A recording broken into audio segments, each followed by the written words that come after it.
Hello, and welcome to the Aaron Werner podcast on iCode Media. Today, I reminisced and thought about the success we've had in my practice in the last month, what has been some of the drivers of that success, and some of the things that I think that caused us to have the best month we have ever had on record. So would love to hear from you, would love to know your thoughts on what I think the drivers are, would love to know what drives you and your teams to achieve high success. And always want you to be part of the conversation. So please share with a friend, leave a 5-star review, leave a comment, and absolutely support those who support us.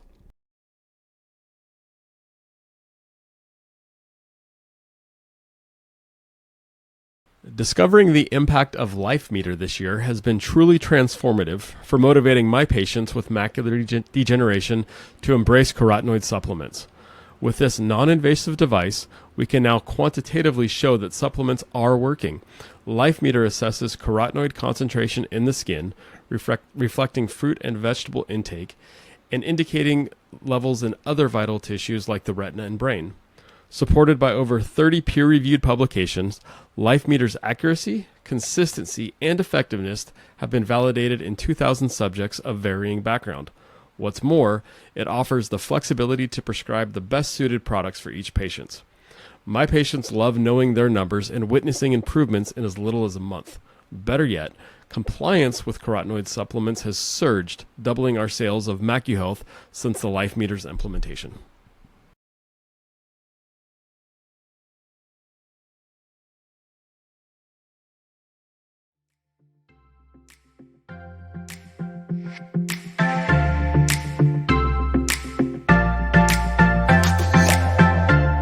Hello, and welcome to the Aaron Werner podcast. I want to do something a little bit different today.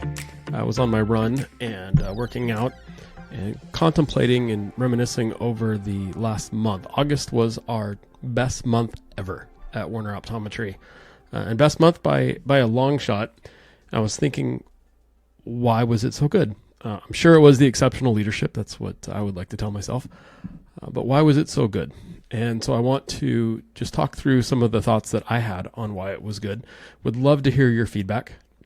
I'm not going to get into numbers because I don't want to make this a comparison between my practice and any other practice. Although if you're interested, I'm happy to talk with you about the numbers and go over numbers. I have no qualms about sharing those. But I think today it's about just what made a difference in August for us. And you need to know that coming off of July was not our worst month of the year, but it certainly wasn't anywhere near the top. I think it was the second or third worst month of the year, and then August became the best month. So why was it the best month? Well, when I'm talking about best month, we're talking about just gross collections. So again, hands down best month we've ever had in gross collections. When we dive into the numbers a little bit, and I love diving into the numbers. One of the things that I saw initially, and I think made the biggest impact, was our annual exams. So our managed vision care exams, the bread and butter of most optometry practices, certainly most private practice optometry practices, was up by 24% over our year-to-date average. So when I look at the average from January to July of 2023, August beat that average by 24%. And I think that had a huge impact on why we had the best month ever, but I don't think that was the only reason why it was the best month ever. Some of others of some more of our KPIs, our stats. Interesting, our collections per exam, we track that. That's the revenue we bring in divided by the total number of refractive exams or annual exams that we have. That was a little bit over average, but it certainly wasn't the highest of the year. Our exam capture rate was the second highest of the year. And I think this one's interesting because last month in July was the highest. And we measure exam capture rate by the total number of exam slots available. So if I'm working an 8-hour day and I'm scheduling on the half hour, there would be 16 total exam slots available. And I'm calculating by exam just the annual exam. Again, your 920X4, something that you would bill your managed vision care, or you can call it your refractive exam. We base everything on that. I know there's lots of different theories and philosophies on what you should measure and what could be measured. And I've got a whole lot of different KPIs that we track on my Google sheet. but some of the ones that we really focus on is our annual exam capture rate. And so our capture rate, like I said, was the second highest of the year, last month being the highest. And I think that's important because we receive a lot of the revenue this month from the work we did last month, certainly on insurance checks and whatnot. Now, those aren't huge because we do a lot of selling above what's covered in the optical, but there is some check and revenue coming in there. Our frame capture rate was 54%, and that's on par with where we've been for the year on average rate. We do that just by looking at the number of frames that we've sold to that month and compare that to our annual exams or refractive exams. Our lens capture rate was 65%. Again, that was on par for the year. We break out lens and frame capture rate because I think it's important to look at both. I want to make sure that our opticians are helping patients first with getting updated lenses, and obviously with getting more frames and newer frames as well. And then I looked at the average optical sale, and that was actually less than our yearly average, which I think is a good thing. And we can talk about that in a minute. So best month ever, and really the one outlier on our KPIs or our stats was that 24% more annual eye exams, and I think that made the biggest difference from I'm going to say a tactical standpoint or just a number standpoint. The thing I think that made one of the other biggest changes was that we had some personnel changes at the end of July with our team. We parted ways with a team member that I don't think we were a good fit for her, and she was a good fit for us. No hard feelings at all, just wrong person, wrong seat, maybe even wrong bus. And so I wish that individual the best. But we had some personnel changes. We didn't replace her right away. In fact, the new employee started today, so we had a whole month where we were down a person, if you will. But we saw some attitude changes with that team, and that can make a big difference. I think when the team is more excited to come to work, they feel better at work. There's not that little bit of rub, then it can make a difference. I was actually talking earlier today with a friend of mine who completed a Tough Mudder, and we were laughing about the impact a little bit of dirt in your shoes when you're running a trail run can make. You've got miles and miles and miles and kilometers in front of you and uphills and downhills, but you get a little bit of dirt and sand and grit between your toes, and it just has a totally different experience than when that rub's not there. So I think personnel can make a big difference if you've got somebody that just doesn't quite fit with the rest of your team. The other thing that we did is, and this is on me as a leader, and I'm a little frustrated that it took me this point in this year to have this realization and have this conversation with the team, but we adjusted our goals from monthly goals to daily goals. Now, I still gave them a monthly goal, and when I look at monthly goals, I try to break them down myself to bite-sized individual pieces. The best way to eat an elephant is one bite at a time. And so I would give the team a monthly goal, and not just a revenue goal, but how many exams we wanted, what our sales would be. And we have fairly detailed goals. And I would put it on them to individualize those goals, to make those goals theirs. And they're really good about sending out a daily email updating on the goals. And then during the day, we have Weave, and they have Weave conversation, communications between them. I'm not involved in most of those. I think it's important that I'm not, although my office manager will clue me in on what the conversation is about. But I left it up to them to create their individual goals. And I hope that they got it. And some months this year we hit it. Some months we were close. Some months we were way far away. But having July not be such a good month, I tried something different this month.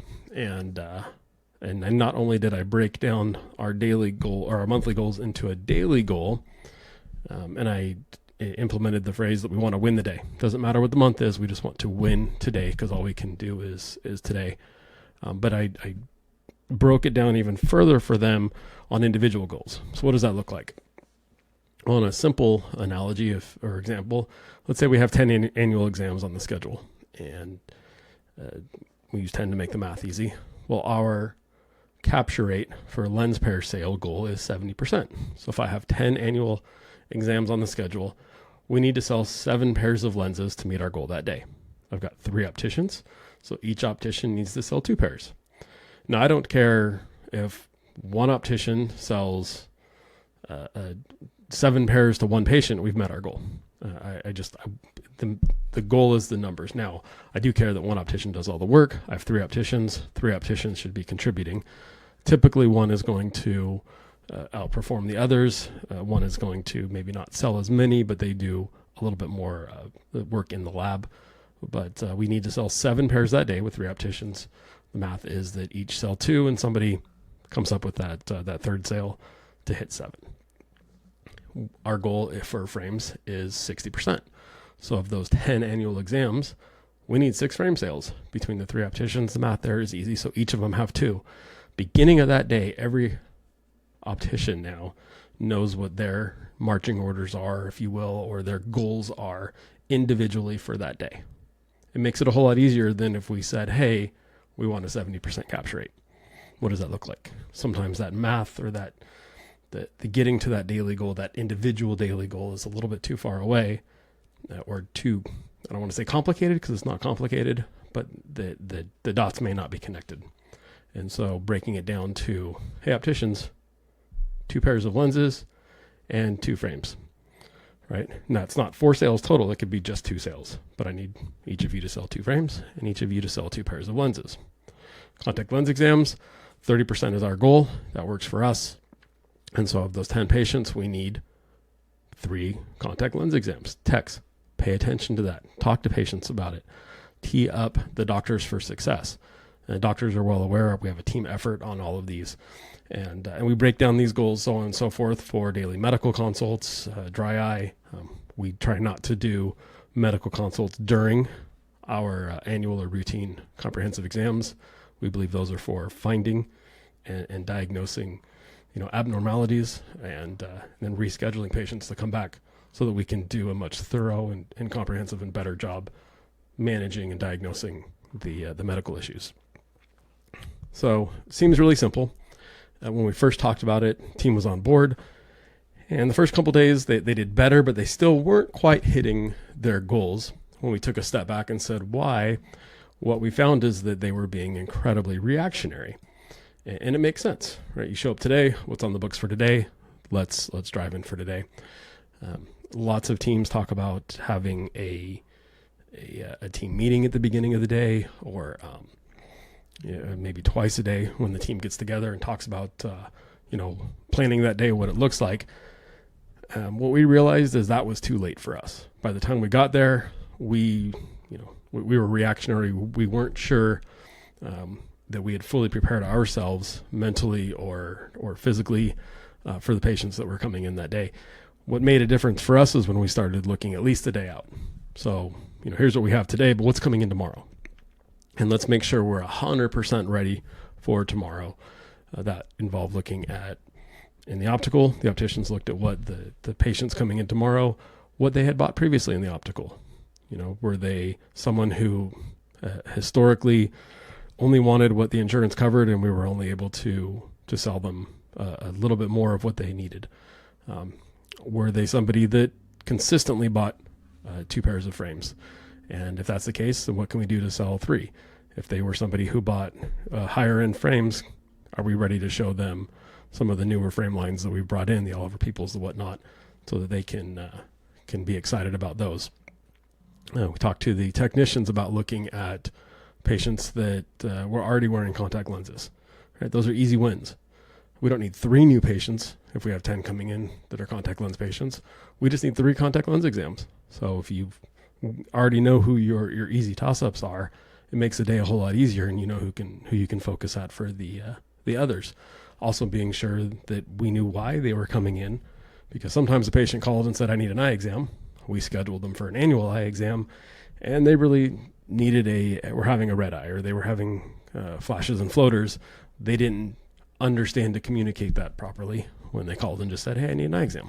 So let's make sure that we're were prepared ahead of time. That even involved calling and getting a chief complaint ahead of time and taking medical history ahead of time so that we were fully prepared for that patient when they came in. By the way, that also helped a ton with efficiencies and the speed of the exam once the patient came in. And the speed's important because we wanted to get that patient back out into the optical in a timely manner so the opticians can finish the exam with them in a relaxed, not stressed for time type of environment. They could answer their questions. They didn't have to feel like they were rushing the patient. The patient didn't feel like they were being rushed. What really made a difference for us was on the doctor side. And I think sometimes we can, as doctors, heavily focus on our staff and what they're doing well and what they could be doing better. Now, recently I was at a business of optometry meeting in Houston, Texas, at the Vision Source meeting, one of the events that I'm involved in putting on. And the question was asked of the group. We had about, I think we just under 50 people in the room. When do the doctors look at the patient's chart? I thought it was an interesting question and was curious to hear what the answers were. The most common answer that we got back was right before they walk in the room. And I'll admit I'm guilty of that more often than I care to be. But I look at the chart, right before I walked in the room to see what I was going to walk into and dealing with.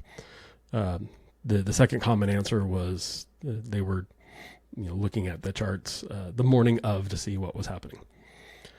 I thought that was really interesting because as an athlete from high school on, we studied our opponents for a week leading up to a match with them. We watched their offense, we watched their defense, we knew what their strengths were, we knew what their weaknesses were, and we tried to match those strengths and weaknesses as an athlete to the strengths and weaknesses of our own so that we were prepared when we stepped on the field. In my case, it was when I stepped on the wrestling mat. We wanted to know exactly what our game plan was. Now, certainly the game plan can change in the middle of the game, but we wanted to really know what that game plan was so we were prepared. And I think that's interesting that athletes, watch film and prepare for their opponent. But as professionals, maybe we don't always do the same thing. So we talk to our doctors. We've got 4 doctors in the clinic as part of our team. We run 2 doctors at a time. But we talked to all our 4 doctors and said, hey, we need you to start looking at your patients the day ahead of time. Just open each exam. Look at what the past diagnoses were. Look at what you ordered them to do for the next time, whether you ordered additional tests. Maybe they did it. Maybe they didn't do it. Maybe their follow-up wasn't okay. And not just for your annual comprehensive exams, but everybody on your schedule. Just look. And if you want to make a plan, but just look and read over. So at least you have an idea of what you're coming in for tomorrow and what's waiting for you tomorrow. And then when you come in tomorrow in the morning, look at it again. Double check, make sure you've got a good game plan. And that's the time to communicate with the technicians, communicate with the rest of the office as to what your game plan really is. If there's someone that you need to talk to longer, figure out how to save some time before then or after then with the other patients so that you have that extra 5 minutes or 10 minutes with patients that you want to talk to. Maybe they're talkers, maybe they're friends, and whatnot. So, but just have a plan going in, and then make sure that plan corresponds to the goals of the office, because the doctors are an important cog in that wheel, but they're a cog in that wheel. They're leaders, but in our office, everybody's a leader, and everybody has individual responsibilities, and we either win or we lose as a team. So really prepare yourself to win that day. And so I thought it was an interesting comment when asked of the group, when do they look at the chart? And again, most commonly was when I'm walking in the room. We've tried to change that. Can't say that we're the best at it consistently all the time. I can't say I'm the best consistently all the time, but I do make a concerted effort, and I know that it makes a difference when we have those patients in the room. And then the other thing we looked at, because the team got really excited and said, okay, we're doing well. We're winning the day. We're winning the day. Every day we're winning. This is great. This is fantastic. By the way, they made a lot of money on bonus this month. And so the excitement built and built and built. Well, what I noticed is they started trying to control things that they weren't really able to control. And one of the things that they weren't able to control was available exam slots that day.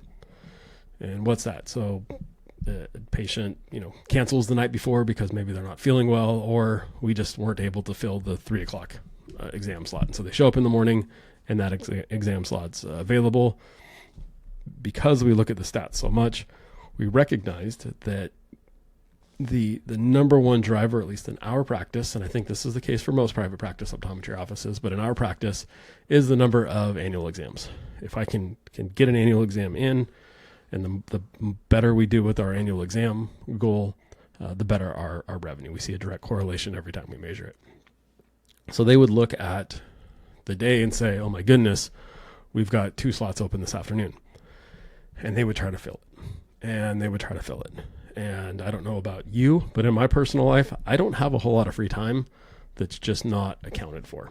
And so even when they called patients that were on the cancellation list or the wait list, or if you've got something available, very rarely were those patients available at the times that we had them. Now, certainly there were patients that called and said, can I come in that day? And we would get excited and cheer and say, absolutely, 3:00, it is yours.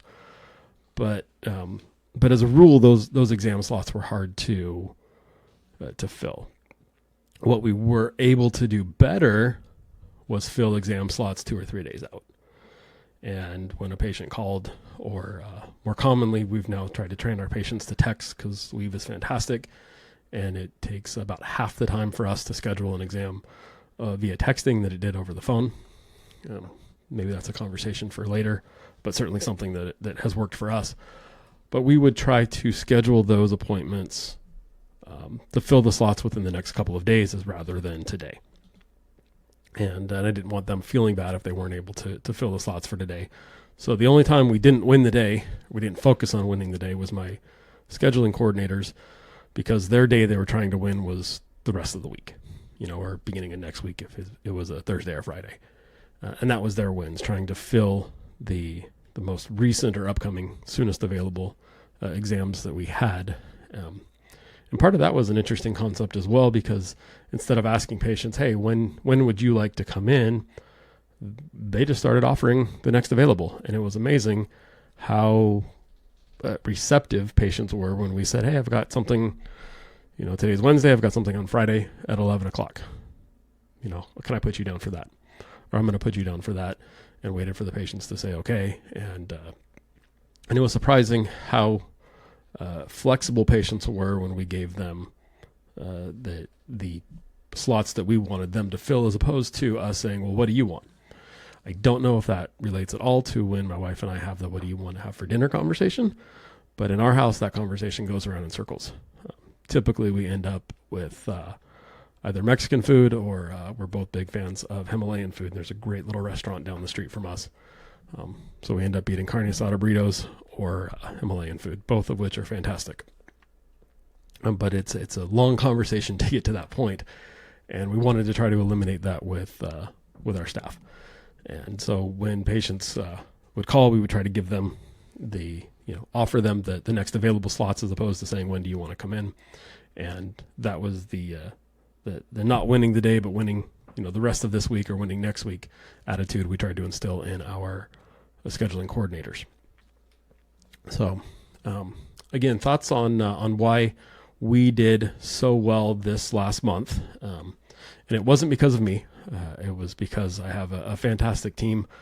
But I think that the team, we got marching together. We got all on the same page, and we got them working together and changing the mindset from winning the month, which is a long time. There's 2 pay periods within that month.